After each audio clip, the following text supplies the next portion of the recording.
The dense Canadian wilderness stretched endlessly in all directions, a vast sea of towering evergreens and snow-laden pines. I, Alex Winters, a seasoned park ranger, navigated the familiar terrain with steady steps. My breath was visible in the crisp winter air. The weight of my pack settled comfortably on my back, and my gloved hands gripped the straps tightly as I trudged forward, my boots crunching against the frostbitten ground. The day had started like any other, an early morning patrol checking for signs of illegal hunting or lost hikers. The sun was a pale glow behind the clouds, casting long shadows that flickered between the trees. I had been on these paths countless times before, but something in the air today felt off. The usual stillness of the forest was disturbed, the silence holding an edge of tension as if the land itself was waiting, bracing for something unseen. Years of patrolling had trained my senses to pick up on the smallest disturbances, the faintest changes in the air, the quiet warnings nature whispered to those who listened, and right now, every fiber of my being was on alert. I paused, pulling my radio from my belt, debating whether to check in with the station. Before I could press the button, a sound cut through the trees, a deep, guttural growl, followed by a sharp, pained grunt. My blood ran cold. That was no ordinary wildlife noise. That was suffering. My muscles tensed as I turned toward the source, my heartbeat quickening. I moved cautiously, stepping lightly to avoid snapping twigs beneath my boots. The sound came again, ragged, desperate, a wounded animal. My first thought was a deer caught in a snare. Poachers had been active in the area despite stricter patrols, and it wouldn't be the first time I'd found one of their cruel traps. Jaw clenched, I pressed forward, weaving between the thick pines until the trees opened into a small clearing. And then I saw it. A massive bear lay sprawled in the snow, its hulking form trembling with exhaustion and pain. Its thick fur, a deep shade of brown, was streaked with blood, staining the pristine white beneath it. My breath caught in my throat as my eyes darted to the cruel metal snares coiled around its limbs, tight, rusted loops digging deep into flesh, cutting through fur, turning the snow beneath them a sickening crimson. 3 separate traps, each positioned to ensure agony. The bear's chest rose and fell in ragged, uneven breaths, its eyes flickering with the haze of pain. I knew that kind of suffering. I had seen it in animals left too long in the grip of steel, their will broken before their bodies followed. For a moment, I stood frozen. Every survival instinct screamed at me to turn back. This was a full-grown grizzly, a predator powerful enough to crush a man's skull with a single swipe. Injured or not, it was dangerous. But then the bear let out another low, exhausted groan, its massive body barely shifting as it tried and failed to move, and something deep inside me shattered. I took a slow step forward, hands raised instinctively, my voice barely above a whisper. "Easy, big guy. I'm not here to hurt you." The bear's ears twitched at the sound, its dark eyes locking onto me. There was no aggression in them, only raw, unfiltered pain. I had seen fear in animals before, but this was something else. Resignation, as if it knew it was dying and had already accepted its fate. My chest tightened as I took another step, scanning the traps with a practiced eye.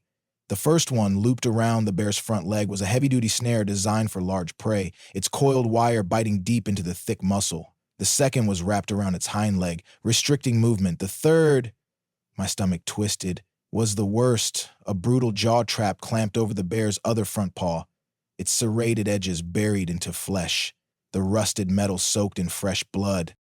A slow exhale left my lips. This was bad. I needed to move fast. Dropping my pack carefully, I reached inside, pulling out a set of heavy-duty wire cutters and a length of rope. I had handled trapped animals before, but never anything this massive, this unpredictable. The bear watched me, its breath shallow, its strength nearly gone. If it had the energy to lash out, this would be impossible. But it didn't. It only lay there, its powerful frame betrayed by exhaustion. Kneeling beside its massive front leg, I positioned the cutters over the first snare, pressing down firmly. The wire snapped with a sharp twang, loosening its hold. The bear flinched, but did not move further, only letting out a deep exhale, steam curling from its nostrils. 1 down. I worked quickly, moving to the hind leg, my heart hammering in my chest. This trap was older, rusted, and I had to strain to break it. Finally, with a grunt of effort, the wire gave way, springing open with a jolt. The bear stirred slightly, but again it did not attack. It was too weak, too drained. Now came the real challenge, the jaw trap. My fingers shook as I adjusted my grip on the tool. This was the one that could send the bear into a frenzy. My pulse roared in my ears as I positioned the cutters at the thickest point, applying pressure.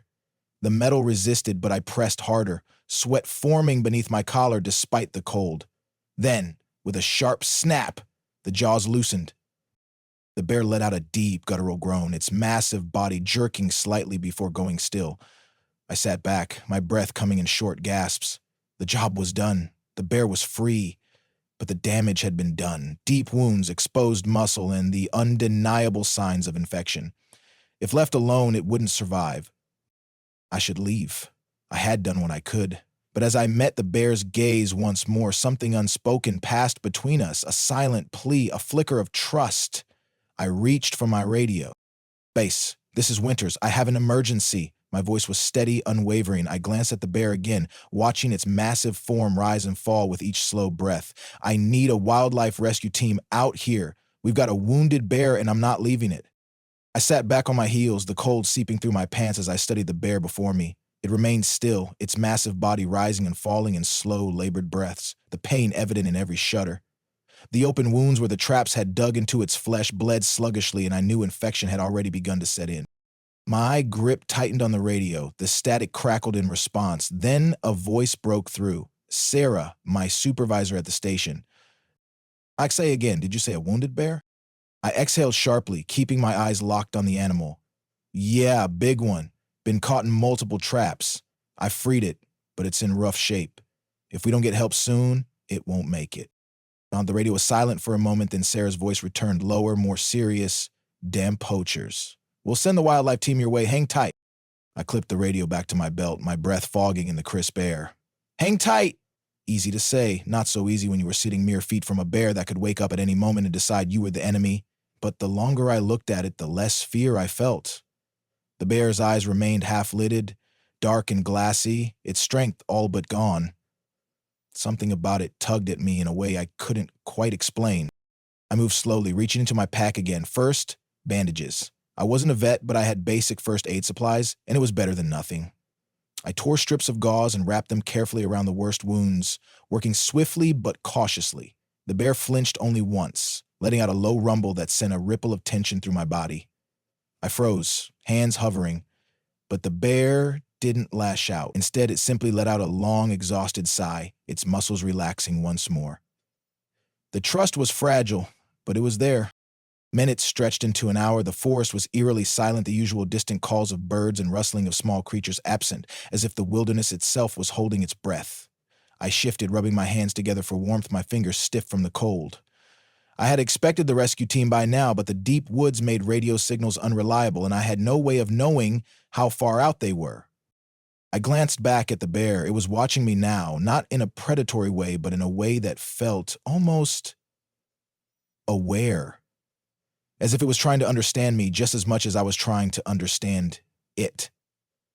I had spent years studying the animals of this forest. I had witnessed a mother moose defend her calf against a pack of wolves, seen fox kits playing in the underbrush, watched eagles soar high above the treetops. Never had I been this close to something so powerful, so wild, and yet so vulnerable at the same time. My fingers twitched toward my radio again. Maybe I should call Sarah for an update, but just as I reached for it, the bear let out a sudden deep growl, not of aggression, but of something else. Pain. It tried to move, its muscles tensing as it attempted to shift its weight. Its injured leg buckled beneath it, and it let out a sharp grunt of pain before collapsing back into the snow. I instinctively reached out, then caught myself. What was I going to do, hold it up? As if I could. Still, the sight of it struggling sent a pang through my chest. The bear was trying to survive. It just couldn't. Not like this. My mind raced. If the rescue team didn't arrive soon, the bear wouldn't last much longer. Hypothermia was a risk, even for an animal of its size, especially with blood loss and shock setting in. I needed to do something. Anything. Then an idea struck me. Reckless and half-formed, it wasn't like I had any better options. Moving carefully, I reached for my pack once more, this time pulling out a thick emergency blanket. It wasn't much, but it could help keep some warmth in. I hesitated, then took a deep breath and stepped closer. The bear tensed slightly, but it didn't growl this time. It just watched me, its eyes following my every movement. Slowly, I draped the blanket over its massive back, adjusting it as best as I could around its injured limbs. I knew it wouldn't stay for long if the bear decided to shake it off, but for now, it lay still, accepting the strange offering without protest. I let out a breath I hadn't realized I'd been holding. "You're going to make it," I muttered, not entirely sure if I was saying it for the bear's sake or my own. Time dragged on, the cold seeped into my bones, and my fingers had gone numb despite my gloves. I checked my watch. 2 hours since I had called it in. I clenched my jaw. Where the hell were they? I was about to try the radio again when the bear let out a sudden low huff, shifting slightly beneath the blanket. I frowned, watching as its nose twitched, its dark eyes scanning the trees behind me. It was sensing something. Then I heard it too, footsteps, heavy ones. My pulse jumped as I turned, half expecting to see another bear emerging from the trees, but instead a figure in a thick winter coat stepped through the underbrush, a rifle slung over one shoulder. Relief flooded my chest. "About damn time," I called out. The man lifted a hand in greeting, then stepped closer, his sharp eyes landing on the wounded bear. "Jesus," he muttered, crouching beside me. "This is worse than I thought." I nodded. "It's bad. How far out is the team?" 10 minutes, maybe less. The man, a wildlife specialist named Jack, reached into his own pack, pulling out a sedative syringe. "We'll need to tranquilize it before we move it." I exhaled sharply, my shoulders finally loosening. Help had arrived. The bear's breathing remained slow but steady, its eyes flickering as if it understood that something was happening, something different from the pain it had known before. As Jack prepared the tranquilizer, I reached out one last time, pressing my palm lightly against the thick fur just above its shoulder. The bear didn't flinch, it didn't pull away, it just let me. A connection, a moment. Then the syringe slid in, and the world blurred as the forest once again fell into silence. "Waiting!" The sound of the helicopter's blades cut through the crisp morning air, sending ripples through the tree line as I stood at the edge of the clearing, watching the rescue team work with quiet urgency. The bear lay sedated on a reinforced transport stretcher, its massive frame carefully secured with thick straps to prevent further injury. Blood still matted its fur, a stark contrast against the silver-gray tarp they had draped over it to keep it warm. I exhaled slowly, the tension in my shoulders refusing to ease, even as Jack and the other wildlife specialists moved with practiced efficiency. The sedative had worked quickly, lulling the bear into a deep but temporary sleep, but I knew the hardest part was still ahead. A rescue was one thing, survival was another. I shifted my weight, adjusting the strap of my pack as Jack approached. The older man wiped his forehead with the back of a gloved hand, his expression unreadable beneath the thick fabric of his coat. "It's stable for now, but it's lost a lot of blood," he said grimly. "If we'd been any later—" He let the sentence hang unfinished because we both knew how it would have ended. I nodded, glancing back at the bear. Despite everything, despite the pain, the fear, the suffering, it had held on, fought to survive, and for some reason, that thought unsettled me more than it reassured me. "We'll airlift it to the wildlife center," Jack continued, pulling my focus back to the present. "There's a team on standby, they'll do what they can, but no guarantees." His words were pragmatic, spoken from years of experience, but I could hear the weight in them. There was always a chance that no matter what we did, the bear wouldn't make it. The damage could be too severe, the infection too deep. I clenched my jaw, pushing the thought away. "I want to go with it," I said, surprising even myself with the certainty in my voice. Jack studied me for a beat before nodding. "Figured you'd say that. Hop in." The next few minutes were a blur of movement. The helicopter's back hatch opened, the stretcher was secured inside, and I climbed in after it, gripping the overhead rail as the pilot signaled for takeoff. The ground fell away beneath us, the endless stretch of forest shrinking as we ascended into the open sky.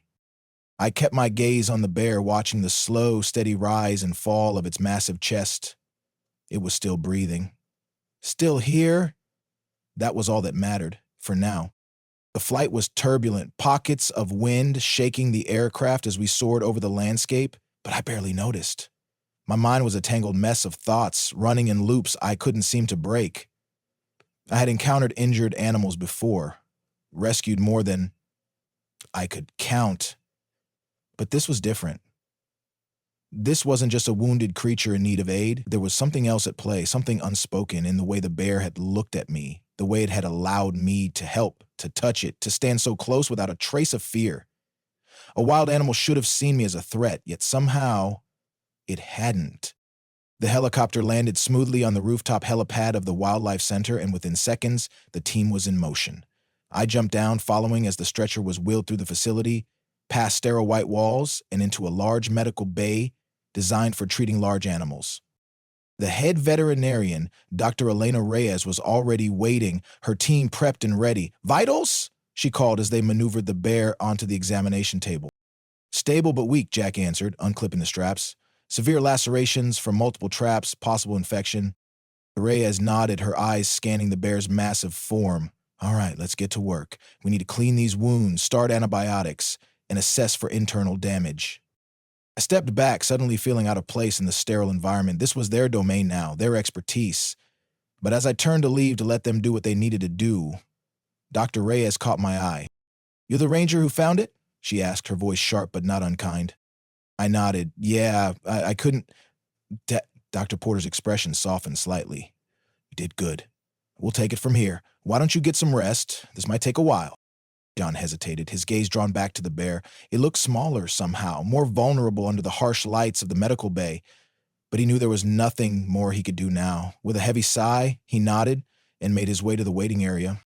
Hours passed in a blur of anxious pacing and stale coffee. John's mind kept replaying the moment he'd found the bear, the look in its eyes, the trust it had shown him. He couldn't shake the feeling that there was something different about this animal, something special. Finally, as the sun was setting, casting long shadows through the facility's windows, Dr. Porter emerged from the medical bay. Her face was drawn with exhaustion, but there was a glimmer of hope in her eyes. "It was touch and go for a while," she said, pulling off her surgical cap. "But he's stable now. We've treated the wounds, started him on a strong course of antibiotics, and he's responding well. The next 24 hours will be critical, but I think he's got a fighting chance." Relief washed over John like a wave, his knees nearly buckling. "He's going to make it?" Dr. Porter nodded, a small smile tugging at her lips. "Barring any complications, yes, he's a fighter, that one.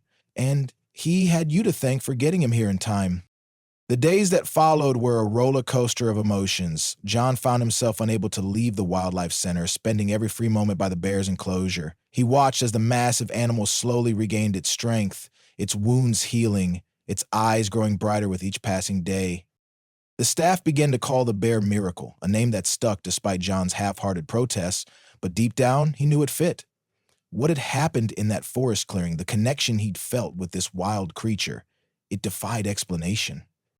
As weeks turned into months, Miracle's recovery continued to astound everyone. The bear grew stronger, more active, its natural instincts returning. John knew the day was coming when they would have to release it back into the wild, and the thought filled him with a bittersweet mix of joy and sadness. Finally, on a crisp autumn morning, 6 months after that fateful day in the forest, John found himself back in the clearing where it had all begun. Miracle's transport cage sat nearby, the bear inside alert and restless, sensing the familiar sense of its home. With trembling hands, John unlatched the cage door. For a moment, nothing happened. Then, slowly, majestically, Miracle emerged. The bear paused, its nose twitching as it took in its surroundings. Its dark eyes swept across the clearing before landing on John. Time seemed to stand still as man and bear regarded each other. In that moment, all the fear, all the pain, all the struggle of the past months fell away. There was only understanding, a silent acknowledgement of the journey they had shared. Then, to John's amazement, Miracle did something utterly unexpected. The bear lumbered forward, closing the distance between them. John's heart raced, but he stood his ground, trusting in the connection they had forged. Miracle stopped just short of John, towering over him. Then, gently, almost tenderly, the bear lowered its massive head and nuzzled John's outstretched hand. The touch lasted only a moment. A warm breath, the brush of coarse fur against skin. But in that instant, John understood that some bonds transcend the boundaries between species. With a low rumble that seemed to vibrate through the earth itself, Miracle turned and loped off into the forest, disappearing into the shadows of the trees. John stood there long after the bear had vanished from sight, his hand still tingling from the touch. his heart full of an emotion he couldn't quite name. As he finally turned to leave, John knew he would never forget this experience. He had entered the forest that day expecting to find a trapped animal. Instead, he had found a connection that defied explanation, a reminder of the profound and often mysterious bonds that can form between humans and the wild creatures with whom we share this world.